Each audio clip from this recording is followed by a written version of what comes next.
le méga salon des produits technologiques qui vont arriver à disposition du grand public ou qui sont promis pour un futur plus ou moins proche, eh bien, a refermé ses portes tout juste hier dimanche. On va faire ce grand débrief des annonces de ce que mes invités ont retenu de ce salon. Ils étaient sur place. Thomas Weber, directeur associé au Boston Consulting Group, ce grand cabinet pionnier du conseil en stratégie, autrement appelé BCG. Vous êtes, vous, un expert en innovation, en particulier sur tout ce qui concerne la mobilité urbaine. Vous étiez présent, comme d'autres experts d'ailleurs, du BCG, ce qui vous permet d'avoir une vision assez large de ces grandes tendances, notamment autour de la santé et de l'automobile. Et puis on a avec nous aussi connecté le consultant indépendant en stratégie de communication numérique, Bruno Gloudiel-Minetti. Vous êtes le spécialiste des nouvelles technologies et des médias numériques. On peut vous suivre d'ailleurs très régulièrement sur Twitter ou encore sur votre podcast Mon Carnet. Vous étiez sur place et là on vous retrouve de retour au Canada, c'est ça? Exactement, à Montréal depuis quelques heures. Alors, première question, est-ce que ce monde vu du CES, est-ce qu'il semble plus beau, plus certain, rassurant? Est-ce qu'on est dans un angélisme technologique quand on va au CES de Las Vegas ou au contraire, davantage en prise avec la réalité que par le passé? Bonne question. Donc, personnellement, j'ai trouvé la CES plutôt rassurante. Très réaliste, je dirais. Donc, j'ai pas forcément vu... Est-ce que ça va ensemble, ça, rassurant et réaliste? Oui, c'est... Parce que la situation globale mondiale est franchement pas super rose. Oui, bon. C'est vrai. Non, pour moi, ça va ensemble dans le sens que j'ai pas vraiment vu le grand waouh. Oui.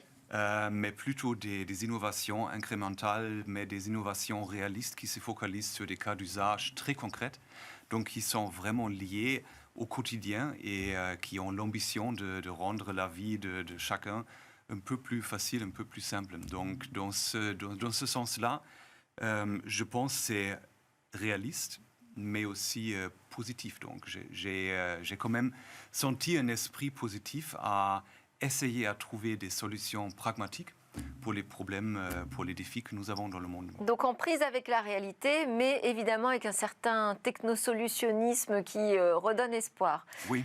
Alors je voulais poser la question aussi à Bruno de son côté. Est-ce qu'il a eu le sentiment qu'on retrouvait une activité de CES pré-pandémique, je dirais? C'est intéressant que vous souleviez la question parce que c'est justement la réflexion que je me suis fait. Je pense qu'on peut parler d'un CES avant la pandémie et après la pandémie.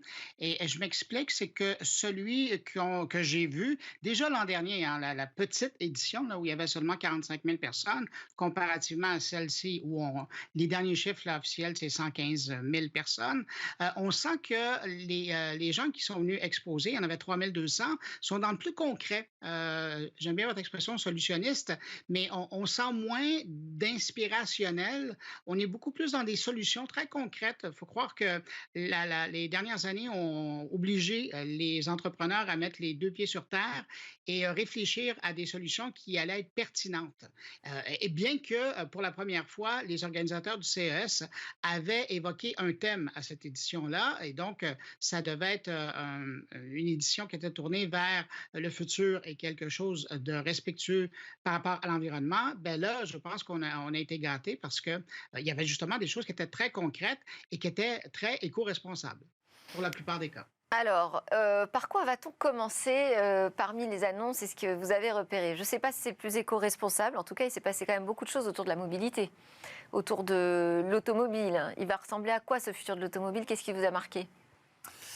Bon, peut-être juste un mot. J'ai marqué qu'il y avait beaucoup de présentations, des annonces qui ont dit que la mobilité du futur, ça va être clean, safe, affordable.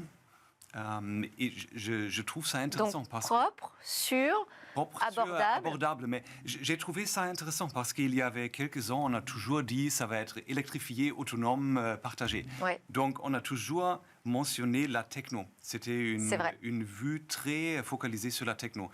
Si on dit aujourd'hui c'est propre, c'est abordable, etc., c'est beaucoup plus focalisé sur l'utilisateur. Donc, on donne du sens à la technologie. Hein. Donc, c'est un changement assez fin, mais remarquable, je pense, dans la communication. Donc, mais au plutôt, ça va être, comme vous avez dit, ça va être propre, ça va être autonome. Donc, Alors, autonome, par exemple, qu'est-ce que vous avez vu de particulièrement autonome? Moi, j'ai remarqué un bateau, notamment. Un Bon, il y bateau avait- électrique autonome. Oui, oui, oui, tout à fait. C'était présenté là, le bateau autonome. Donc, et je suis complètement d'accord avec Bruno. Donc, c'est très concret, des innovations très concrètes. Donc, on n'a pas vu une voiture au niveau 5 d'autonomie. Non. On a vu des applications niveau 3, mais des cas d'usage très concrets, comme lane change, donc parcourir sur l'autoroute et un Changer de changement fil. des fils automatisés. On a vu des technologies aujourd'hui qui font de la prédiction du comportement. C'est intéressant parce que c'était premièrement pour une voiture autonome, je vais détecter qu'il y a une personne. Donc c'est détection d'une personne. Maintenant, c'est l'intelligence et aussi l'intelligence artificielle et beaucoup de machine learning pour prédire, faire une prédiction du comportement.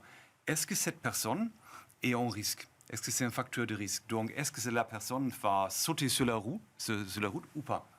Donc, c'est un changement assez fin, mais important et remarquable. Donc, ce n'est pas seulement constater un fait, il y a une personne, mais investir dans la prédiction, est-ce que cette personne va poser un risque ou pas? Donc, ça, ce sont des innovations, comme j'ai dit, incrémentales, donc pas waouh, mais importantes pour avancer la techno. Ouais, je vous ramène vers le Waouh quand même. Ce bateau, donc Oui. c'est Candela qui le propose, un C8 EV, donc électrique, hein, qui navigue sur l'eau, mais au-dessus de l'eau en fait, hein, grâce à ses foils. Qu'est-ce qu'on a vu encore? On a vu une voiture volante quand même chez Aska.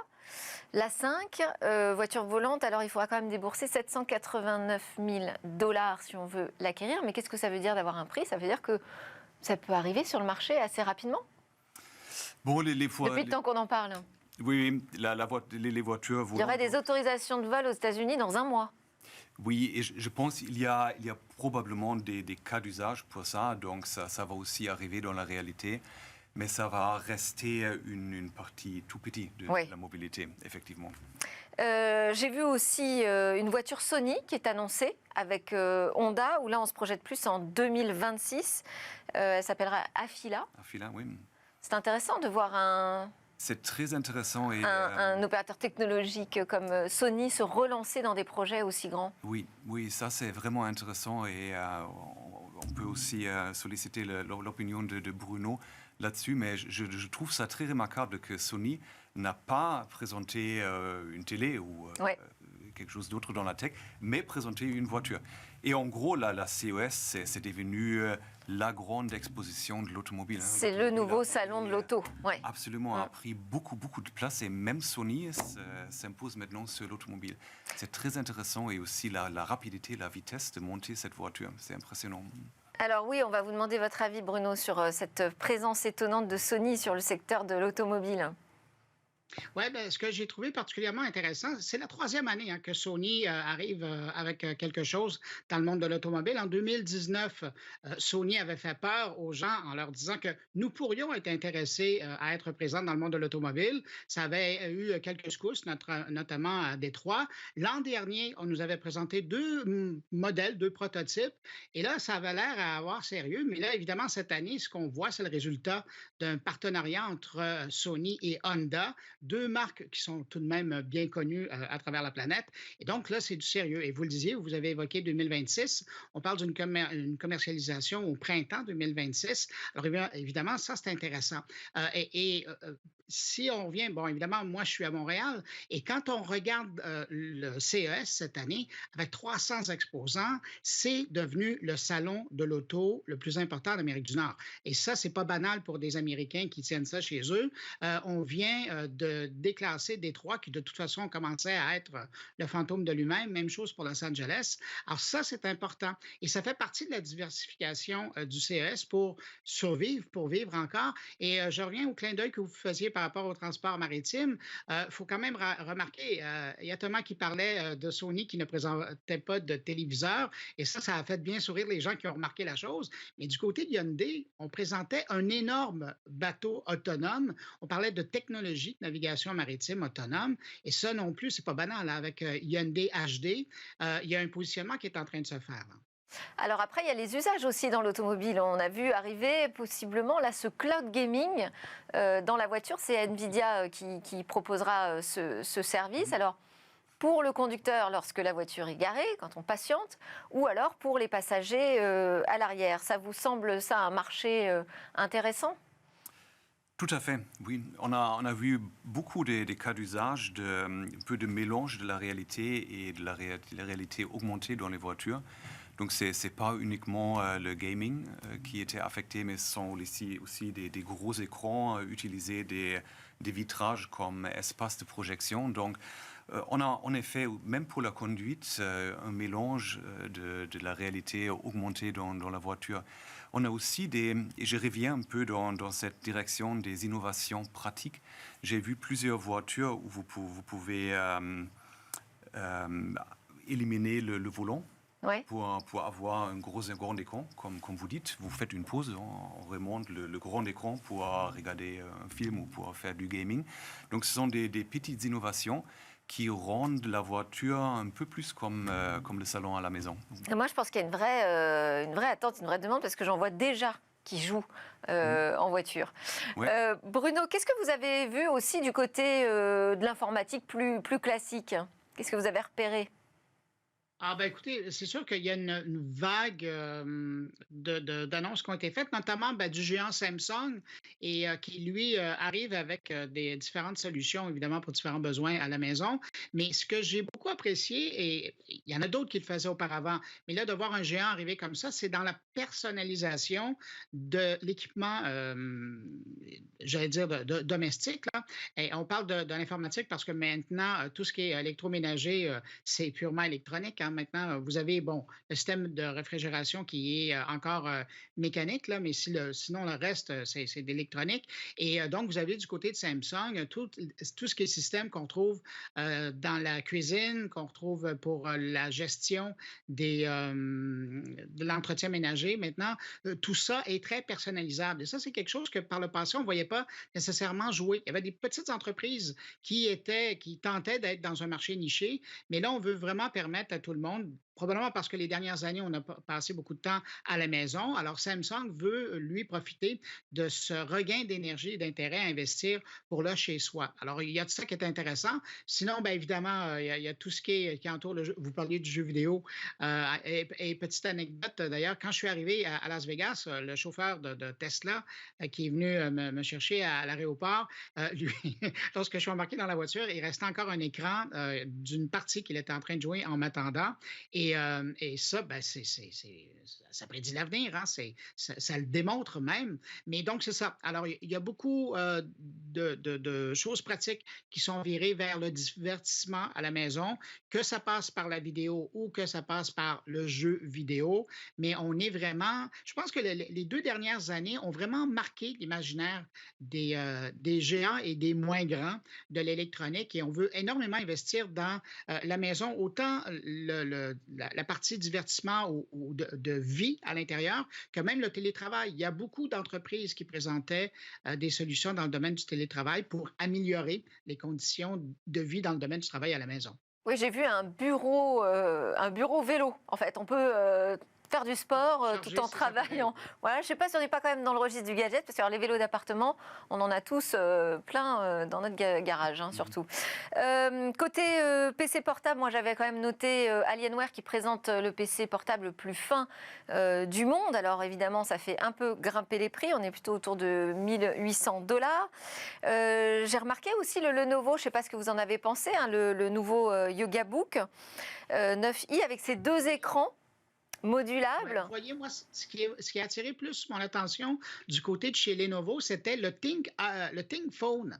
Et ça, c'est intelligent de leur part et ça mise vraiment sur le marché du travail. Donc, les grandes entreprises qui achètent là, en grand volume les ThinkPads, ben là, ils viennent de décider de se lancer. C'est Motorola qui est derrière cette histoire-là, hein, et ils viennent de lancer le Think Phone, qui est la copie conforme d'un ThinkPad, mais en mode téléphone. Ça roule sur Android. Et j'avoue que c'est un bon flash. J'ai hâte de voir si les entreprises vont acheter ça. Mais chose certaine, j'avais l'impression de revenir un peu à l'époque de BlackBerry, où il y a des appareils qui sont là pour le travail. Et bien là, le ThinkPhone va vraiment se cantonner dans ce marché-là. Alors, il y aura probablement de l'intérêt. On va falloir voir. Il y a aussi chez Asus avec un PC portable qui permet d'afficher de la 3D sans lunettes. Là aussi, on est plutôt sur le secteur professionnel. Hein. Mais d'ailleurs, dans l'affichage, bon alors quand même c'est le CES, donc le CES c'est le salon de l'affichage historiquement des télés. On a vu des choses assez jolies aussi hein, du côté de Samsung, son projecteur. Ce projecteur gigantesque, alors où là l'appareil est non plus derrière nous mais vraiment en dessous et avec un effet assez extraordinaire. Et puis tout ce qui est technologie d'écran enroulable, étirable. Est-ce que vous pensez qu'on a des usages concrets qui vont arriver avec ces écrans enroulables? Ou ça reste encore des technos pour le futur, pour s'amuser? Ben non, moi j'ai l'impression que c'est des marchés qu'on est en train de développer. Vous voyez, Samsung est en train de travailler fort, mais c'est pas les seuls. Hein. Il y a LG aussi qui fait ça. Ce que vous parlez des projecteurs presque muraux, là, tellement ils sont collés sur les murs et qui projettent donc sur le mur devant eux. Ça, c'est un marché qui est là justement en fonction des plus petits appartements. Auparavant, les gros projecteurs, ils étaient accrochés au plafond et ça prenait des grandes pièces. Mais maintenant, peu importe le volume de votre pièce, vous pouvez l'installer au pied de votre mur et ça donne quelque chose d'intéressant. Il y a le marché des moniteurs extérieurs aussi qui a été développé, qui était bien en place pendant le CES. Et puis, vous avez aussi le marché des petits projecteurs pour le divertissement. Et ça, je vais encore parler de Samsung, là, mais c'est intéressant parce qu'il y avait le projecteur qu'ils nous ont présenté l'an dernier, le Freestyle, qui maintenant peut être doublé et nous permettre d'avoir un écran de taille de cinéma, mais à la maison. Mais là, on parle vraiment de plus de 100 pouces là, comme écran. Et c'est assez bluffant parce que les deux projecteurs sont capables de se synchroniser et donc de permettre d'avoir une expérience intéressante au mur. On a vu la TV OLED aussi, hein, 97 pouces, c'est assez impressionnant, sans aucun fil en plus. Bon, ça c'était le petit bonus de cette année. Est-ce que vous avez le sentiment aussi, parce qu'on a parlé des applications professionnelles, qu'on était davantage sur alors, du grand public, mais aussi adresser cet écosystème B2B? Oui, absolument. J'ai eu l'impression que c'est devenu plutôt vraiment une exposition B2B. Si je reprends un peu le fil sur la mobilité, la mobilité du futur, ça va être défini largement par le logiciel. Et tout le monde partage une certaine vision, comment ça se figure, mais personne ne dispose de toutes les compétences pour le faire soi-même. Il va falloir les écosystèmes, il va falloir les partenariats, les collaborations entre les constructeurs, les fournisseurs, la big tech, les startups, même les utilisateurs qui peuvent construire du contenu pour les voitures. Donc, en gros, je pense qu'il y avait le sentiment qu'il faut attaquer ces défis ensemble et vraiment chercher des nouvelles collaborations dans le monde. Bruno, un mot de conclusion sur ce CES 2023. Est-ce que vous en retenez? Ben, écoutez, je vais aller dans le sens de Thomas. Il y a eu des partenariats plutôt surprenants qui ont été dévoilés. Notamment, je reviens à Sony, qui a quand même fait appel à Epic Games, qui est l'éditeur du jeu Fortnite, pour développer sa nouvelle voiture. Alors, moi, vous m'auriez dit ça juste l'an dernier, je ne l'aurais pas cru. Mais il y a donc un savoir-faire qui n'est pas dans des domaines connexes, qui maintenant se voit réuni pour des projets. C'est une bonne nouvelle. Écosystème donc plus large. Hein. Oui. Merci beaucoup à tous les deux. Bruno Gloudiel-Minetti qui était en direct du Canada de retour du CES et Thomas Weber du BCG Paris qui était également de retour de Las Vegas. On se retrouve juste après la pause. Cette fois, on va partir un petit peu du côté de la Chine. On va reparler de TikTok.